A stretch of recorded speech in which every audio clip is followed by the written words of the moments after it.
What's going on, people, and welcome to episode number 10 of Getting to Know the TS27. That would be me. This is a series on my channel that is not at all about the gameplay, but instead about me answering those personal MySpace bulletin or Facebook note surveys. But today is a very special video. It is the 10th episode, so I decided to do a little Q&A video. I got a ton of responses, so thank you all very much for your questions. The only gameplay that I think is going to be long enough to even remotely have a chance of fitting all of them is this headquarters match on the map Yemen. I end up going 44 and 34, and it's kind of like a very back-and-forth game, especially at the beginning. I was trying to use the PDW with no perks and no attachments to get a gold, but then as soon as I went like 6 and 11, I said, fuck it, I gotta switch to a class that'll actually help us win this game. So I pull out the Scar class with the smoke grenade, which is a very good idea to have in headquarters, and we end up coming from behind and fucking winning the game right at the end. This is epic gameplay, people. Anyway, if you have additional questions for a future episode, leave them down in the comments section, and who knows, maybe I could do this some other time. Let's get this shit started. MeloDeath86 asks, when was the last time you did exactly what you wanted to do, and what was it? That would be my honeymoon trip in South Africa. It was an amazing time. Go check out the video in case you missed it. I talk all about it in that video.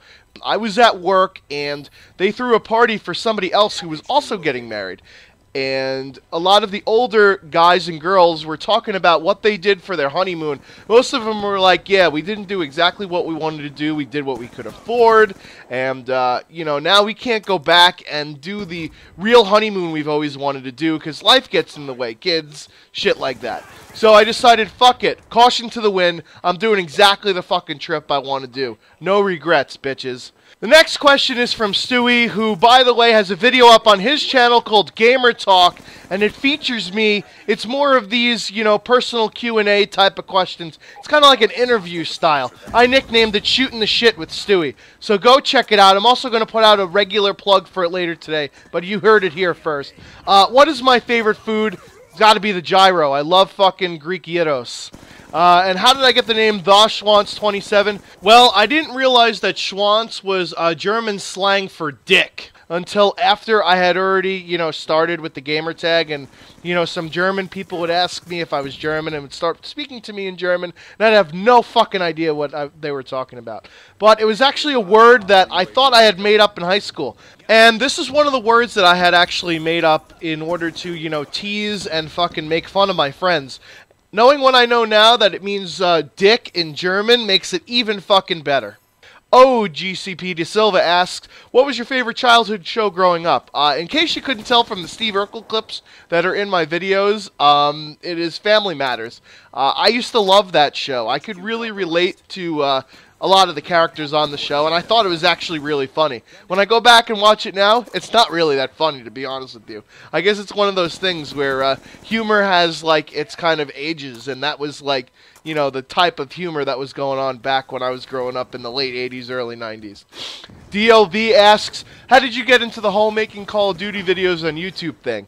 So I was playing with my friends. You know, I have been playing Call of Duty since Call of Duty 4, and I didn't really discover YouTube until around Black Ops Modern Warfare 2 time period, and basically, I was always, like, funny and humorous and very rage-erific when I would play with my buddies, so they basically, you know, convinced me that it would be really funny if I recorded some of the shit that I said. Lou Tubal asks, who inspired you to start making YouTube videos / gameplay / commentaries? Well, there's two guys in particular. When I first started watching YouTube, I used to watch in amazement of Sandy Ravage. He likes metal, I like metal. He likes Duke Nukem, I like Duke Nukem, and he plays like a boss. And I play like a boss, I guess. I don't really play as good as him, but I was always like one of the guys that was on the top of the lobby leaderboard almost every single game I played. So I knew I was a pretty good player, but then when I saw Sandy's videos, I was like, wow, I am the worst Call of Duty player in the fucking history of the world. Because he was just an absolute fucking monster at Modern Warfare 2. And also, the second guy is El Presador. I relate to him a lot because he rages exactly how I rage. And if you've ever seen some of my live rage comms, you'll know exactly what I'm talking about. Next question, Staying on Mars asks you, who or what inspired you to do shoutcasting? Well, I'll go with the who first. That would be the Deluxe 4. He is hilarious when he does his shoutcasting. And I said, you know what? I pretty much do the same exact thing when I play. So I'm going to kind of, you know, do the same thing, but in my own different style. And I'm a little bit angrier, and I yell a lot more than he does. But what inspired me to start shoutcasting? I had this epic Black Ops game of One in the Chamber where the final kill is a cross-map pistol kill on the map Villa. I'll leave the video here. It was my first attempt at shoutcasting. The microphone quality is not that great. This was before I got my Turtle Beach headsets. And but the gameplay is really entertaining, and show is the play-by-play. And I wanted to do it in a different style than the commentaries that I had previously done, which are mostly play-by-play. But this was kind of a third-person play-by-play. I say that I'm spectating myself kind of deal. Next, Bitter Knave. Who are some of your inspirations for starting YouTube? I already answered that. And also, where does your commentary style coming from? My style comes from liking gameplay commentary. I like commentaries that are about the game. I don't really like this real-life shit. I don't want you to be up on your soapbox. I don't really give a fuck about your opinions most of the time. I want to see what you can do in Call of Duty and see what could make me a better player at Call of Duty. I also watch a lot of sports, so that's where I kind of get the play-by-play from a lot. I mean, you'll notice I drop a lot of sports references in some of these games. You know, assists like CP3, assists like Brad Richards. And even in my Moab or Noab series, when I would call out the numbers, they'd usually be jersey numbers of players that I would like. And on top of that, I kind of play just exactly how I commentate. I'm silly and I rage a lot, so I incorporate it into my videos, and I like to do gameplay commentaries for the reasons I already stated earlier, but you guys seem to like this series. And to be honest with you, I enjoy sharing my stories because a lot of them are funny as fuck. Next is Dana Bates. Happy belated birthday, buddy. He turned 19 yesterday. Anyway, why do I enjoy YouTube, and have I met any friends over it? I enjoy watching channels grow and people using my phrases on their channels sometimes. I've caught a few people doing it. You'll be hearing from my lawyers. No, I'm actually just kidding. But I also have met lots of people doing it. The first time I actually started meeting a lot of people, I posted this particular gameplay. It's a 47-4 on Afghan on a Wicked Shrapnel video that was, do you still play Modern Warfare 2, back when Modern Warfare 3 was out? So I posted it as a video response because that's what I used to do sometimes to get some exposure for my channel. And it was kind of relevant because it was a Modern Warfare 2 gameplay and I just made it. And this guy by the name of Deadly Sandals, I'm sure you've seen him all over my channel by now, actually watched the video and he liked it so much that we decided to talk and game and stuff, and that's who I met a lot of my YouTube friends from, because it just grew from there. Next question, VRed MS3. Where do I come up with my catchphrases? They are incredibly funny, and I catch myself saying them now. Yeah, that was the fucking point. I've just schwantified you, bitch. So, back in high school, me and my buddies used to do the whole freestyle rap thing, and I was always terrible at actually rapping, so I decided I needed to come up with similes, metaphors, and rhymes. And believe it or not, I was so good at coming up with rhymes and similes and metaphors that my buddies used to nickname me Nursery Rhymes, because I used to fucking rap like a fucking Dr. Seuss book at them whenever we were doing freestyle. So that's kind of where the catchphrase, you know, seed started to get planted. A lot of rappers use similes and metaphors, and I also know a lot of different references between music and movies and TV show and real-life shit, so I incorporate all of them in my catchphrases. V-Town asked me 2 questions, but I'll go with this one first because it kind of piggybacks on the last one. Do I practice / write down my catchphrases, or do they just come naturally? Honestly, they just come naturally. Sometimes it takes me a few times to get the right one that I want. You know, bloodthirsty like a vampire eventually evolves into bloodthirsty like True Blood, or bloodthirsty, you know, like Twilight, you know, something like that. Or if I hear like a line in a commentary and I think of something on the spot while I'm listening back, I'll go back and add it if I think of like something good. His other question is, how much of my YouTube money goes to hookers? 50%. The other 50% goes to blow. Hookers and blow. by fucking winning. Tempted Swift asks, when did you start getting good at hitting those one-liners? Well, not right away. If you go back and listen to some of my first commentaries, like my channel introduction. What's going on, everybody? This is the TS27 bringing you my first ever commentary. This is a free-for-all on the map Interchange in Modern Warfare 3. I usually don't play free-for-all, however, I was going for challenges. And here you see my first mistake. How did I not see that guy in the corner getting dropped by that other dude? Oh well, I'm an idiot. And terrible teammates number 1. As you see me here taking the 4 uptown on my way to the Yankees game. I try and refill my Metro card, but all of the machines are down. So madly I toss that terrible grenade off the pillar. You see me there getting that McDouble trying to grab B. I'm sitting here on B now, and lo and behold, like DJ Tanner, I got nerd bombed off of it. And my 53-3 on the map mission. Jumping off the bridge. Life is worth living, buddy, unless you're Tom Petty in free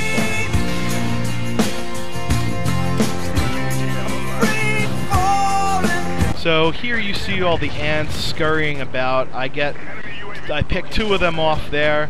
Here's another McDouble with a defense. Because, you know, my middle initial is D. It stands for defense. Commentary's not very good at all. The gameplays are really good, though. So it takes time, and somebody who's new out there, who's just starting YouTube, it's okay if your first commentaries kind of suck. It takes time to craft your work and to find your little niche. But I figured out that I had to inject a lot of energy into my commentaries because, A, that's what keeps people around and excited about watching your actual video, and B, I'm not that great at this game where my gameplay can carry me on my own. I needed to do something funny with commentaries in order to put myself on the map. 8-Bit Sham asks, what would you do if a chick farted on you while you were going down on her? I'd light a match and hope that I don't explode. Serial Assassin asks, we want to hear about your craziest sexual experience. Well, there is this one girl that I was dating, and we went home from college, and we both kind of lived near each other at home. So she had me over, and her parents were, you know, gone for the day or the weekend. They were gone for the weekend, I believe. And she had since lost her bedroom to one of her other sisters because she moved out to college and her other sister took it over. So she was sleeping downstairs on this white sofa. So she decided, hey, I want to try anal sex. I've never tried it. And I'm like, alright, I guess I'll give it a go. I've tried it before, but I don't really like it. Disclaimer, it's not as good as the puss. I have to say, I'd rather fucking put it in the pink than the stink. But she wanted it, so I gotta give it to her. You know, that's how the Schwanz fucking does it. Because that's what I do. So anyway, so we start going at it, and, you know, I finish. And as soon as I pull out, I hear, oh no. And she farts and shits all over this brand fucking new white couch. We are fucking just staring at it going, what the fuck do we do now?